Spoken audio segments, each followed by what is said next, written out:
su esperanza y castillo Jehová será, y en sus alas feliz vivirá. Gloria a Dios. Vamos a leer nuestra escritura, hermanos, ahí en el Salmo. En el Salmo 42, hermanos.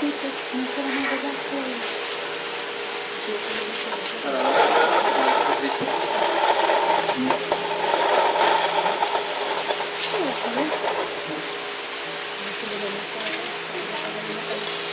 Qué bueno nuestro Señor, hermanos, que nos concede la fortaleza y la gracia, hermanos, para hacer su obra, hermanos. En esta mañana, pues, como hemos escuchado los unos de los otros, hermanos, pues le damos la honra y la gloria a nuestro Señor, hermanos. Porque Él nos guía y nos fortalece para hacer su labor, hermanos. No tenemos nada que gloriarnos, hermanos. Dice la Escritura, Salmo 42, y vamos a leer el 42 completo y el 43 para honra y gloria de nuestro Señor Jesucristo. Como el ciervo brama por las corrientes de las aguas, así clama por ti, oh Dios, el alma mía. Mi alma tiene sed de Dios, del Dios vivo. ¿Cuándo vendré y padeceré delante de Dios? Fueron mis lágrimas mi pan de día y de noche, mientras me dicen todos los días, ¿dónde está tu Dios? Acuérdate de estas cosas y derrama sobre mí mi alma. Cuando pasare el número iré con ellos hasta la casa de Dios, con voz de alegría y de alabanza, haciendo fiesta a la multitud. ¿Por qué te abates, oh alma mía, y te conturbas en mí? Espera a Dios, porque aún le tengo de alabar por las saludes de su presencia. Dios mío, mi alma está en mí abatida. Acordaréme por tanto de ti desde la tierra del Jordán y desde los hermonitas desde el monte de Mizar. Un abismo llama a la otra a la voz de tus canales. Todas tus ondas y tus olas han pasado sobre mí. De día mandará Jehová su misericordia, y de noche su canción será conmigo, y oración al Dios de mi vida. Diré a Dios, roca mía, ¿por qué te has olvidado de mí? ¿Por qué andaré yo enlutado por la opresión del enemigo? Mientras se están quebrantando mis huesos, mis enemigos me afrentan, diciéndome cada día, ¿dónde está tu Dios? ¿Por qué te abates, oh alma mía? ¿Y por qué te conturbas en mí? Espera en Dios, porque aún te tengo de alabar. Es Él el salvamento delante de mí, el Dios mío.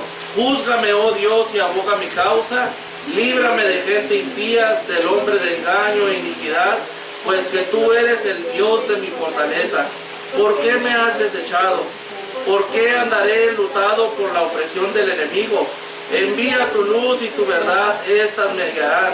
Me conducirán al monte de tu santidad y a tus tabernáculos, y entraré en el altar de Dios, al Dios, alegría de mi gozo, y alabaré con arpa, oh Dios mío. ¿Por qué te abates, oh alma mía, y por qué te conturbas en mí? Espera a Dios, porque aún tengo de alabarlo. Es Él el salvamento delante de mí y el Dios mío. Puede tomar asiento, hermanos. Hermanos, leímos el Salmo 42 y 43, hermano. Como veremos a continuación, hermanos, considero que están íntimamente relacionados el uno del otro, hermano. Para las personas que nos acompañan, hermano, la palabra salmo etimológicamente significa tocar cuerdas de un instrumento musical. El libro de los Salmos es una recopilación de alabanzas, de oraciones, de himnos, de composición o canto de alabanza a nuestro Dios. Son canciones cantadas con acompañamiento de un instrumento de cuerda. Eso es lo que más o menos encontré de lo que refiere a la palabra salmo. Ante estas palabras que acabamos de leer nosotros, hermanos, el Salmo 42 y 43, ninguno de nosotros, hermano, sin importar lo espiritual que seamos, hermanos, no hay margen de duda, hermanos, en cuanto a la condición que se conoce como depresión emocional o espiritual. Es una dolencia que es muy común en el pueblo del Señor, hermano. Esto es algo muy común, hermanos, lo que acabamos de leer. Es quizás por esta razón, hermanos, que los Salmos 42 y 43 que consideramos en esta mañana, que vamos a considerar en esta mañana, hermanos, como los acabamos de leer, Para muchos, hermanos, de nosotros, el Salmo 42 es uno de los, podríamos decir, de los que consideramos nuestros salmos favoritos. Estos salmos nos proveen una radiografía espiritual de lo que ocurre en el corazón de un creyente. Recuerde, estas palabras las escribe un hombre que fue inspirado por Dios. Entonces, en estas palabras nosotros podemos ver a través del corazón de ese hombre que se encuentra luchando con depresión, hermano. Podemos ver la condición en la que se encuentra el salmista. Tan solo si consideramos el verso 5, dice: ¿por qué te abates, oh alma mía, y te conturbas en mí? Él lo vuelve a repetir otra vez en el verso 11 del Salmo 42. ¿Por qué te abates, oh alma mía, y por qué te conturbas en mí? Y continúa en el Salmo 43, verso 5, con la misma pregunta: ¿por qué te abates, oh alma mía, y por qué te conturbas en mí? Es decir, ¿por qué te deprimes? ¿Por qué te desesperas? ¿Por qué te oprimes, oh alma mía? Entonces, esta es una evidencia de que ambos salmos están relacionados. Las mismas preguntas que están en uno aparecen en el otro. ¿Por qué te conturbas? ¿Por qué te agitas?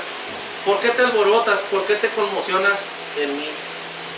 Estamos viendo en este salmo, hermanos, que están estrechamente relacionados. Ambos tratan del mismo tema. Si usted los lee más cuidadosamente, va a observar que ambos tratan del mismo tema. Ambos repiten el mismo estribillo, porque recuerde que un salmo es un himno, puede ser una alabanza de oración. En este caso, el estribillo que se repite una y otra vez son estos versos que acabamos de leer: el verso 5 del 42, 11, y el verso 5 del 43. ¿Por qué te abates, oh alma mía? Alabamos y bendecimos su nombre, hermanos. Además, hermanos, podemos ver otra evidencia, que en los dos salmos se hacen las mismas preguntas. Por ejemplo, podemos ver en el Salmo 42, verso 9, que el salmista se hace esta pregunta: ¿por qué andaré yo enlutado por la opresión del enemigo? Y la misma pregunta aparece en el Salmo 43, verso 2: ¿por qué andaré enlutado por la opresión del enemigo? Entonces, hermanos, se fijan, ambos salmos están íntimamente relacionados, hermanos.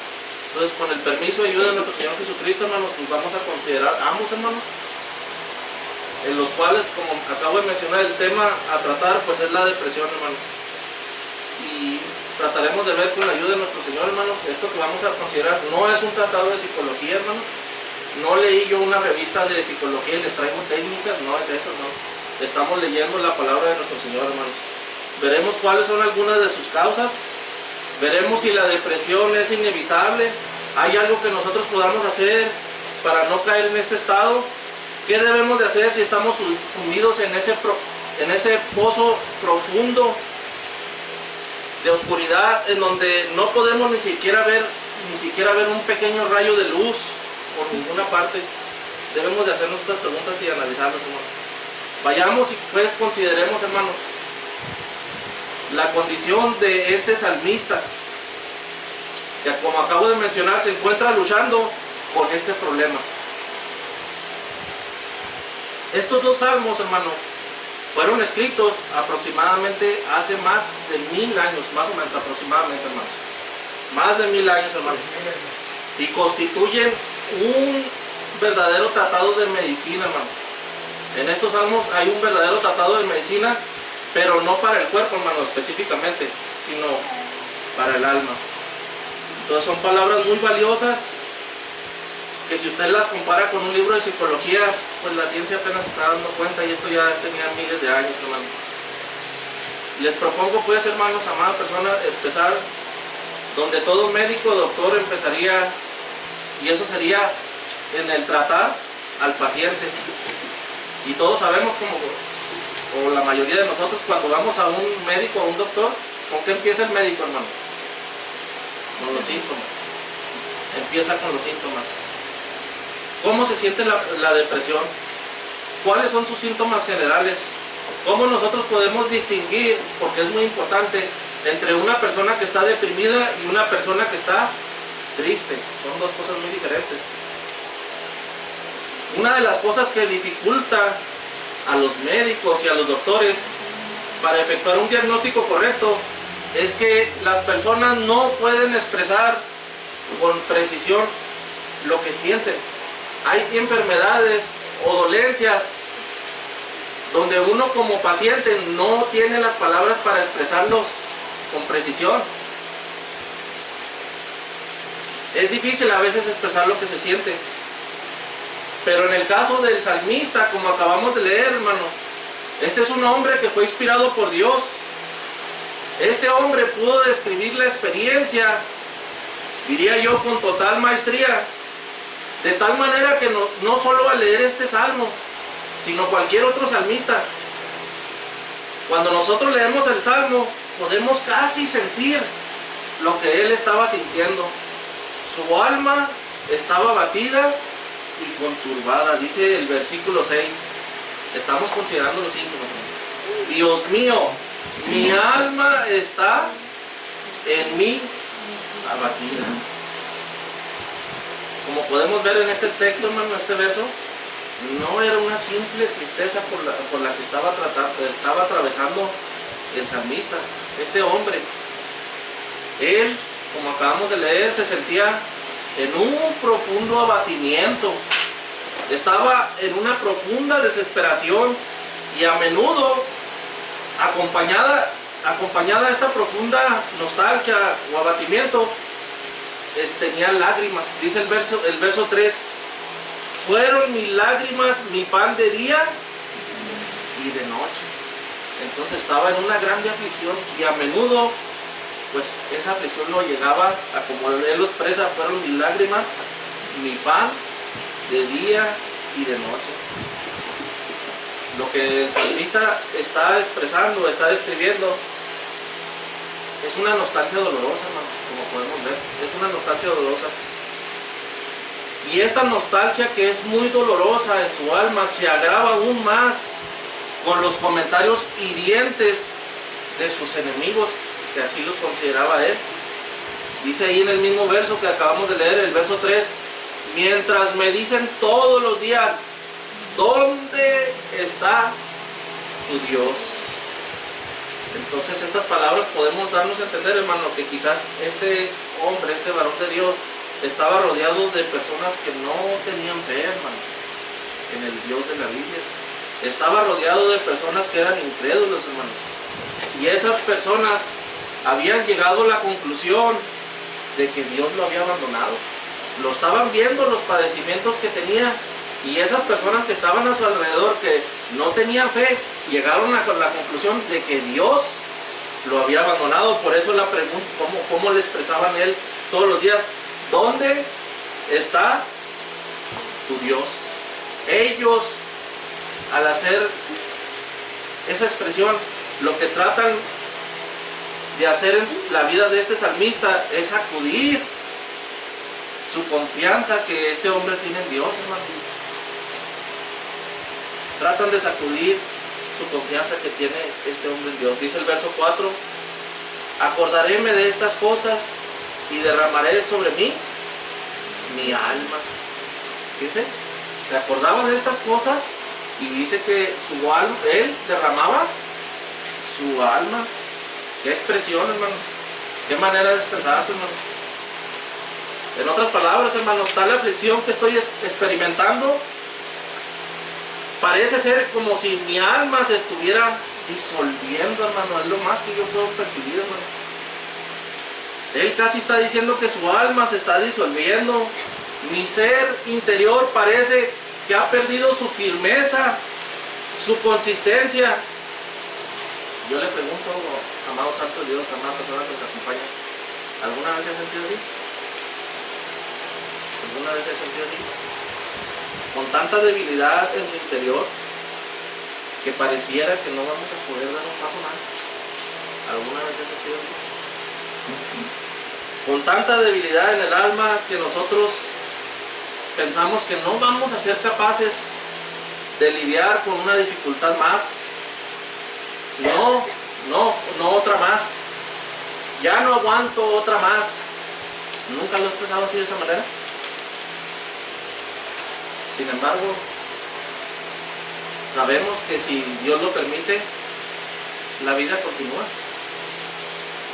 Así que aunque nadie lo quiera, no podemos garantizar de este lado del cielo que vamos a dejar de tener problemas. Alabamos el nombre de nuestro Señor, hermanos. Eso no se va a acabar. Dice Santiago capítulo 1. ¿Quién vive, hermanos? Cristo. Señor. ¿Y a su nombre? Gloria. Santiago capítulo 1.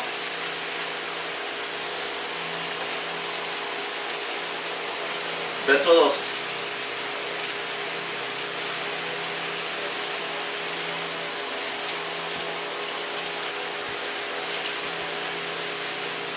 Dice Santiago dirigiéndose a la iglesia, ¿lo tiene? Hermanos míos, tened por sumo gozo cuando cayeres en diversas tentaciones. Hermanos míos, tened por sumo gozo cuando cayeres en diversas tentaciones. Hermanos, necesitamos el Espíritu de Dios para que esto sea una realidad en nuestras vidas, hermanos. Cuando vienen las aflicciones, hermano, no saben a gozo, la verdad, no es así, hermano.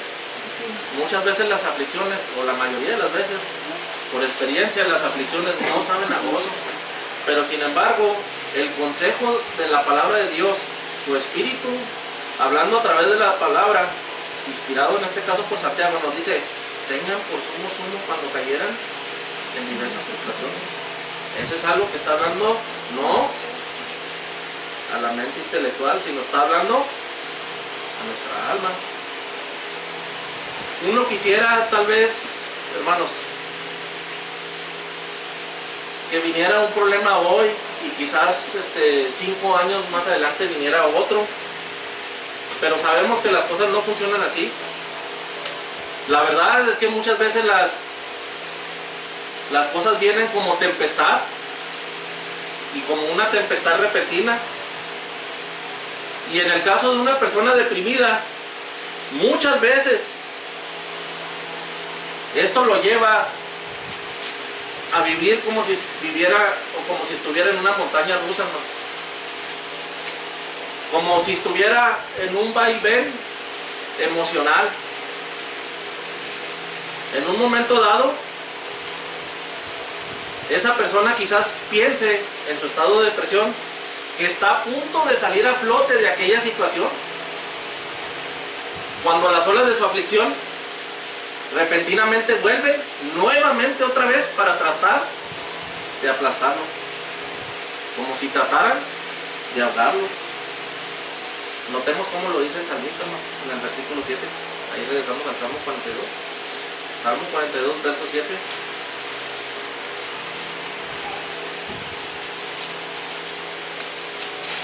Así lo describe el salmista, lo que le estoy comentando.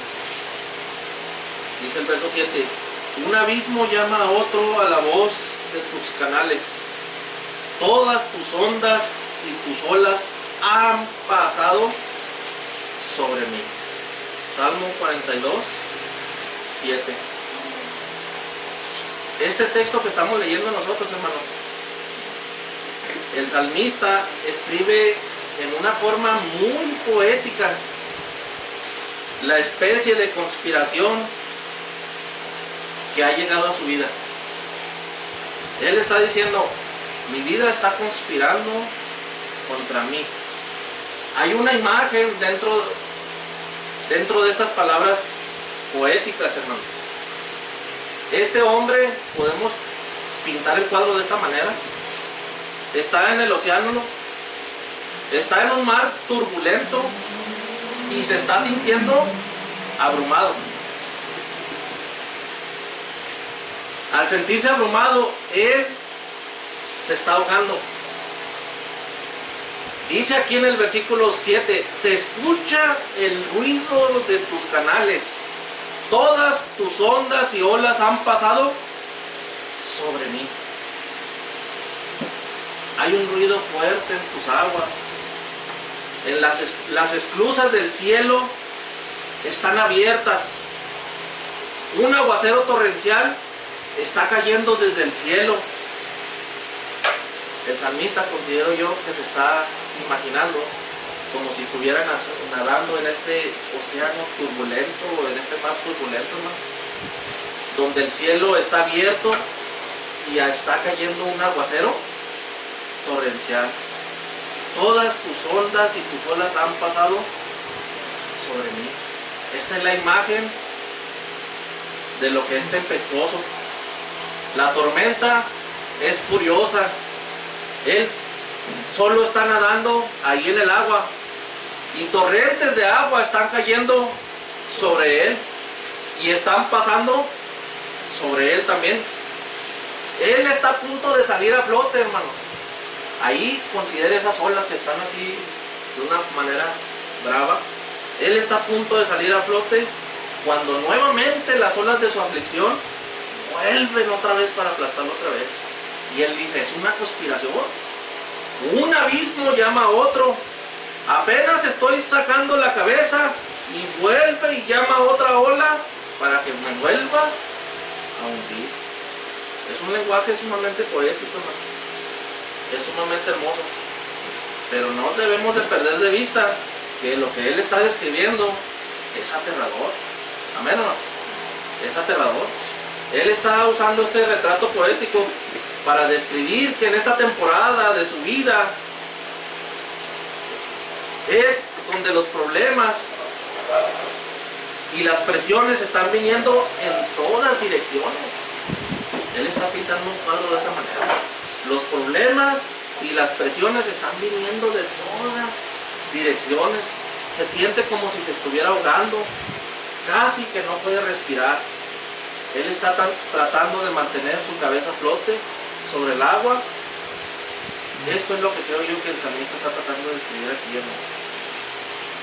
¿Alguna vez hemos estado ahí? Yo le pregunto. ¿Alguna vez hemos estado ahí?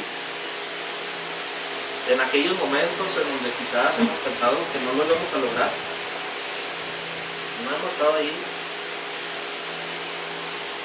Ahora, lo que hace el cuadro más confuso todavía para el salmista es el hecho de que él sabía que su vida no estaba en las manos de un destino ciego o caprichoso.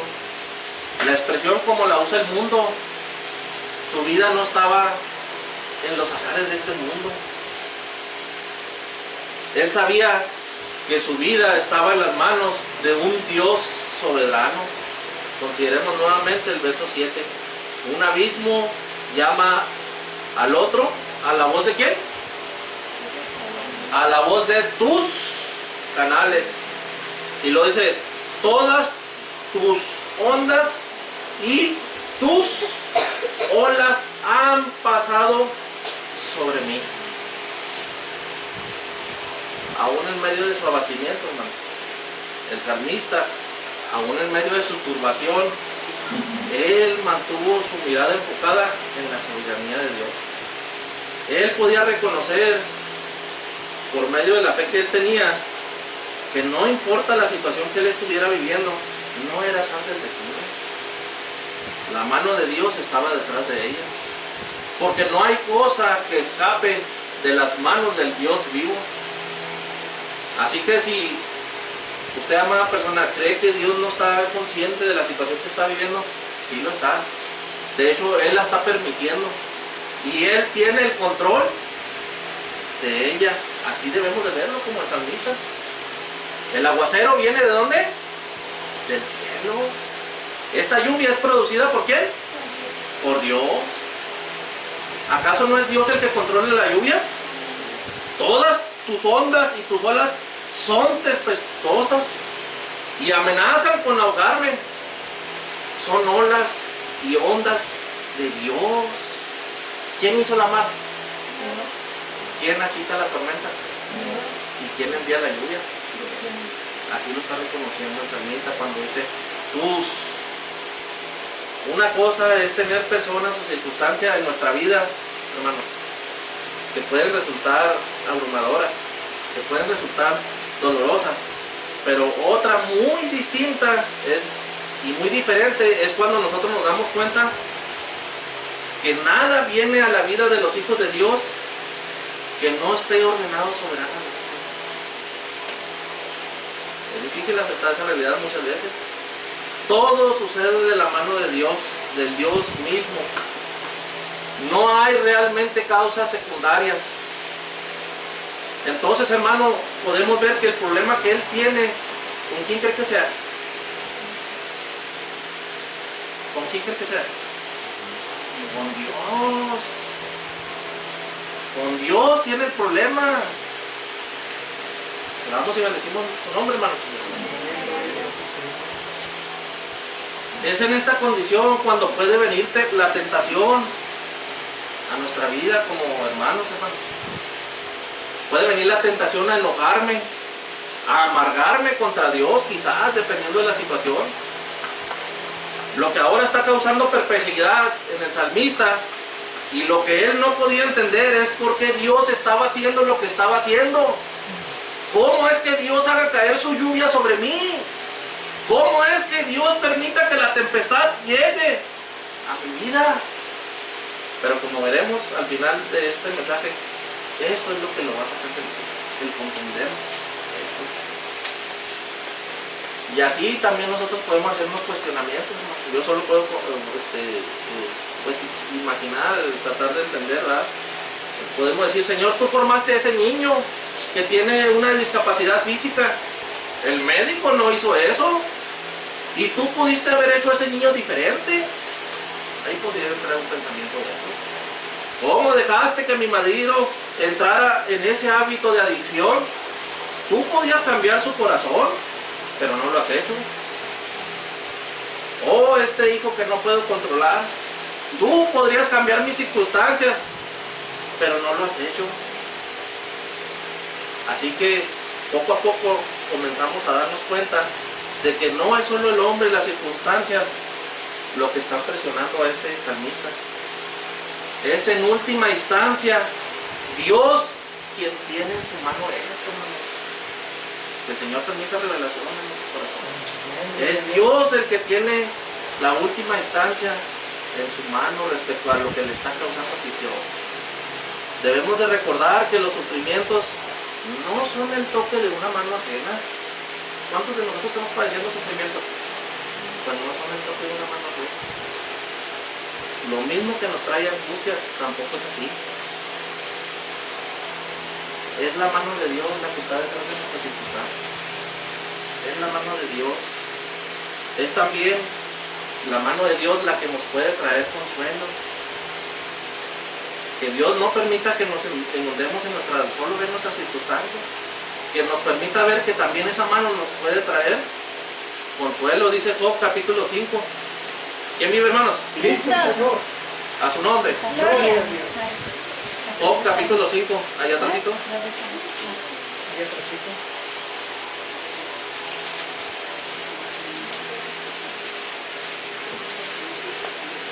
Verso 18.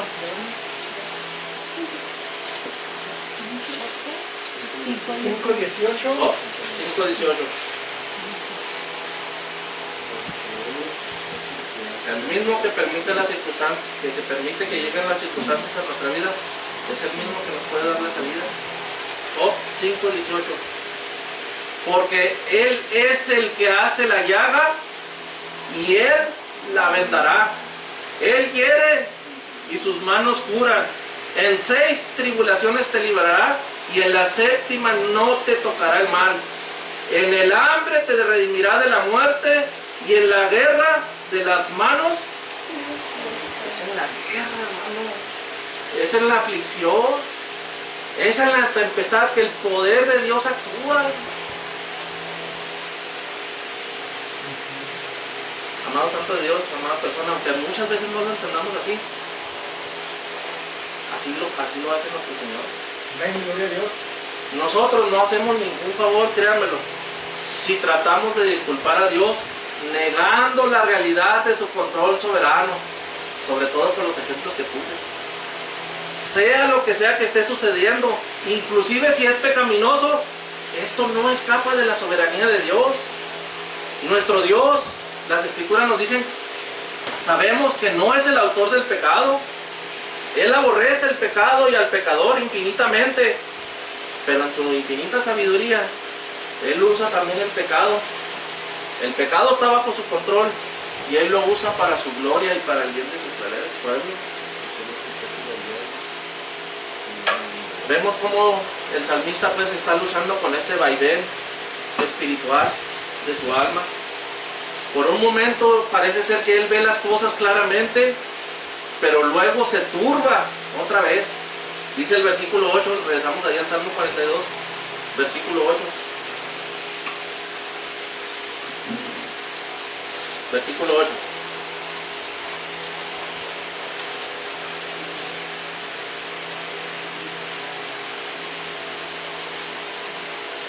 De día mandará Jehová su misericordia, y de noche su canción será, y oración al Dios. Oiga, usted lee estas palabras y pareciera ser que la situación del salmista terminó. Parece ser que él pues ya lo tiene claro, ya sabe lo que es necesario hacer. Pero inmediatamente nosotros leemos ahí en el verso siguiente, en el verso 9, dice lo siguiente: diré a Dios, roca mía, ¿por qué te has olvidado de mí? ¿Se fija? Parece ser que en un momento de su vida tiene las cosas claras, pero luego viene otra vez esa ola. Y él regresa otra vez a este cuestionamiento. ¿Por qué? Dice el 9, ¿por qué te has olvidado de mí? Otra vez en esas palabras está reflejando que él se encuentra devastado. Quizás como alguien que ha perdido a un ser sumamente amado. Por un lado, él reconoce la misericordia de Dios. Él sabe que Dios es su roca, ahí lo acabamos de leer. Diré a Dios, roca mía. O sea, él reconoce a Dios como su fortaleza, el lugar de su refugio. Pero al mismo tiempo que él reconoce eso, él se siente abandonado por Dios. Mire la pregunta que hace: ¿por qué te has olvidado de mí? Y luego dice en el Salmo 43, verso 2: ¿por qué me has desechado? ¿Sí lo puedo leer? ¿Por qué me has desechado? Ahora, hermanos, algo que debo de señalar es que necesitamos considerar que estas preguntas no provienen de un afrontoso irreverente, no provienen de alguien que se atreve a sentar a Dios en el banquillo de los acusados para reprimirle acerca de su lejanía. No es el caso, hermanos. Hermanos, es necesario que nosotros aprendamos a diferenciar entre lo que es quejarse de Dios y lo que es venir delante de Dios con nuestra queja. Son dos cosas muy diferentes. Y repito, necesitamos diferenciar entre qué es quejarnos de Dios y venir delante de su presencia con una queja. Aquí en este salmo estamos viendo que nuestro Dios es soberano. Querámoslo o no, siempre estamos bajo su autoridad. Somos su creación. Ciertamente pueden venir cosas muy grandes a nuestras vidas que nos pueden llevar a una grande aflicción, y en esa aflicción uno pudiera alzar a ver su puño y hacerle cuestionamientos a Dios. No sé si le pasó alguna vez en su vida. Hay veces que así es en la vida. Al no entender uno alza a Dios su puño y le cuestiona, o lo quiere sentar en el banquillo de los acusados y le dice: dime por qué pasó eso. Pero una cosa es hacer eso, y otra cosa es venir con una actitud diferente y pedirle a Dios: Señor, ¿por qué pasó esto? Son dos cosas muy diferentes. Quizás es la misma pregunta, pero son dos actitudes muy diferentes. No creo que sea correcto, por lo que he entendido de la Escritura, que nosotros sacudamos nuestro puño en el rostro de Dios. Hay momentos, como repito, que quizás nuestras emociones, nuestras aflicciones nos llevaron a hacerlo de esta manera. Pero Dios es siempre Dios, es lo que debemos de recordar. Dios puede manejar nuestras preguntas. Muchas veces yo le he dicho al Señor, Señor, yo no entiendo lo que está ocurriendo. No entiendo, Señor. ¿Podrías, por favor, ayudarme a entender?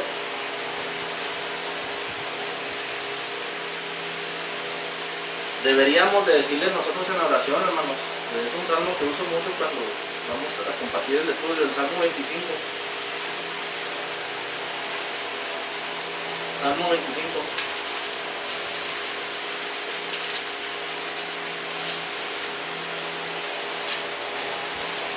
Versículos 4 y 5. Pienso que estas palabras deberíamos decírselas constantemente en oración a nuestro Señor. Muéstrame, oh Jehová, tus caminos, enséñame tus sendas, encamíname en tu verdad y enséñame, porque tú eres el Dios de mi salud, en ti he esperado todo el día. Señor, cualquier cosa que sea de ti, quiero entenderla. Señor, yo sé que eres demasiado grande para ser entendido. He aquí que los cielos de los cielos no pueden contenerte, dice tu palabra.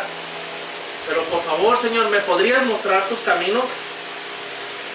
Si hay algo que quisiera revelar a mi corazón, si hay algo referente a tus caminos, por favor, Señor, muéstramelo. Alabamos y bendecimos a nuestro Dios. Amén, gloria a Dios. No es incorrecto preguntarle a nuestro Dios, hermano, el porqué de las cosas, mientras lo hagamos con la actitud correcta y con un corazón que verdaderamente o que genuinamente busca. Dice, regresamos allá al Salmo 42, hermano. Salmo 42, el 43. Dios no se enoja porque nosotros le cuestionamos por qué. Siempre y cuando, repito, nuestra actitud sea la correcta y cuando en nuestro corazón haya un genuino deseo de que obedezcamos lo que Él nos va a decir. Salmo 43, 3. Envía tu luz y tu verdad. ¿Y lo que dice? Estas me guiarán. Este hombre que se sentía abandonado, tal como acabamos de leer, parece ser que también sus oraciones estaban siendo reprimidas, por lo menos en el tiempo y en la forma que él hubiese querido. Sus oraciones estaban siendo reprimidas. Y aunque esto estaba pasando con sus oraciones, al mismo tiempo él sabe que no tiene otro lugar a donde acudir. Él reconoce y entiende que si hay algún lugar en donde él puede encontrar la respuesta, si hay algún sitio donde él puede encontrar liberación permanente, ese será delante del trono de Dios, del cual se siente abandonado. No hay otro lugar en donde encontrar las respuestas. No hay otro lugar del cual podamos ser liberados, solamente en el trono de nuestro Señor. Él estando en medio de esa lucha, podemos ver que se va a agravar más. Su aflicción se agrava más todavía por las burlas hirientes de sus enemigos. No solamente le cuestionaban ¿dónde está tu Dios?, sino que sus burlas, dice el versículo 10 del Salmo 42. Salmo 42, 10. Mientras están quebrantando mis huesos, mis enemigos me afrentan diciéndome cada día, ¿dónde está tu Dios? En el idioma original esta expresión o estas palabras que se usaron aquí son más fuertes, amada persona, amado santo de Dios. La palabra que el salmista mencionó ahí, afrentar, en el original da la percepción o podemos percibir que refiere a injuriar, a vituperar, a reprochar. Da a manera de ilustración que refiere a una espada, como a cosas afiladas que se están diciendo en su contra. Él sentía la afrenta de sus enemigos como si le estuvieran clavando una espada y le estuvieran tratando de triturar sus huesos en el intento. Muchas veces nosotros pensamos que las palabras no tienen poder, pero no es así. No es así. La Biblia dice ahí en Proverbios, ahí adelantito, las palabras sí influencian, sí tienen una influencia sobre nuestras vidas. Proverbios capítulo 12, verso 4.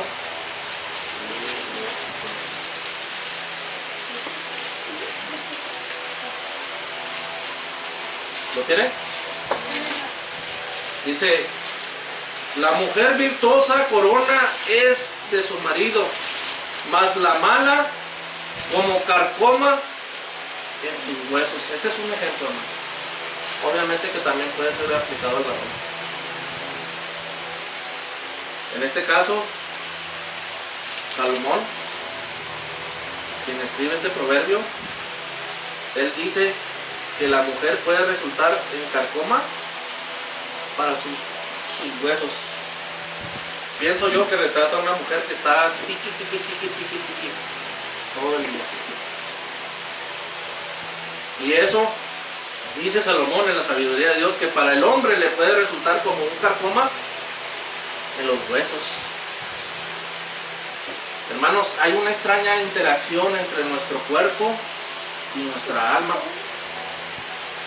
El salmista, en el verso 10 que acabamos de leer, él dice que él está sufriendo de esa interacción que se está llevando a cabo entre su alma y su cuerpo, de tal forma que está afectando todo su ser, de tal forma que él está sintiendo una gran debilidad física. Fíjese, cosas que emanan del alma se manifiestan en el cuerpo como una debilidad física, las enfermedades psicosomáticas. Hermanos, la depresión debilita físicamente, debilita la estructura ósea. Pareciera ser que la debilita a tal punto que ya no va a ser posible mantener este cuerpo en pie. Los que han pasado por situaciones difíciles saben perfectamente de lo que les estoy hablando. Pareciera que uno siente que va a desmayar. Simplemente las piernas no nos pueden sostener, hermanos, amada persona.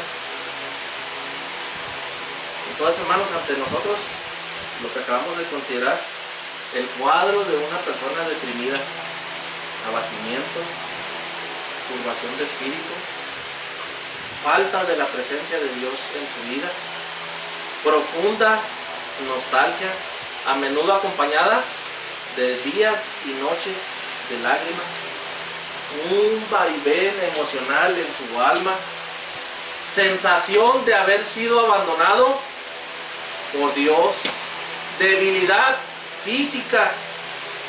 Así se siente la depresión, dice la palabra del Señor. ¿Cómo se refleja eso en nuestras actividades? Pues vamos a tener un marcado desinterés en las actividades de nuestro día. No vamos a querer hacer nada, quizás no nos vamos a querer ni bañar, tal vez no vamos a querer comer. Las cosas que son muy cotidianas en nuestra vida van a resultar casi imposibles de realizar. En esta condición vamos a tener problemas para dormir, o también vamos a tener somnolencia durante el día, puede ser también lo contrario, fatiga, sentimiento de culpa, poca capacidad de concentración, entumecimiento emocional. Así como se entume un músculo, así también puede haber entumecimiento emocional. Y no deja de venir esta pregunta a mi mente: ¿y cómo es que las personas llegan a ese estado? ¿Cuáles son sus causas? Pues nuevamente, así como nosotros podemos ver los síntomas, aquí en estos salmos podemos también ver las causas. Alabamos a nuestro Dios, hermano. Vayamos nuevamente a la experiencia del salmista atravesando a través de la depresión. Vayamos ahí otra vez al Salmo 42 y veamos ahora sus causas. Y antes de que entremos en ello, no es posible conocer a ciencia exacta, amada persona, amado santo de Dios, quién es el autor de estos dos salmos. No es posible conocerlo a ciencia exacta. Tampoco es posible conocer las circunstancias en las que estos dos salmos fueron escritos. No sabemos las circunstancias históricas en las que fueron escritos estos dos salmos, ni mucho menos las dificultades que llevaron al salmista a estar en esta condición emocional. Entonces, todas estas cosas no es posible conocerlas, pero a través de las palabras que expresó el salmista, inspirado por Dios, de una manera magistral, considero yo, podemos inquirir en el espíritu y podemos entender algunas cosas. Por ejemplo, número 1, nosotros podemos entender a través de la lectura de estos dos salmos que el salmista se encontraba lejos de Jerusalén. El salmista se encontraba lejos del templo de Dios. Versículo 2. Mi alma tiene sed de Dios, del Dios vivo. ¿Cuándo vendré y pareceré delante de Dios? Los judíos asociaban la presencia de Dios con su templo. Así hacían los judíos. Dice el versículo 4. Acordaréme de estas cosas y derramaré sobre mí mi alma. Cuando pasaren el número, iré con ellos hasta la casa de Dios con voz de alegría y de alabanza, haciendo fiesta a la multitud. Él está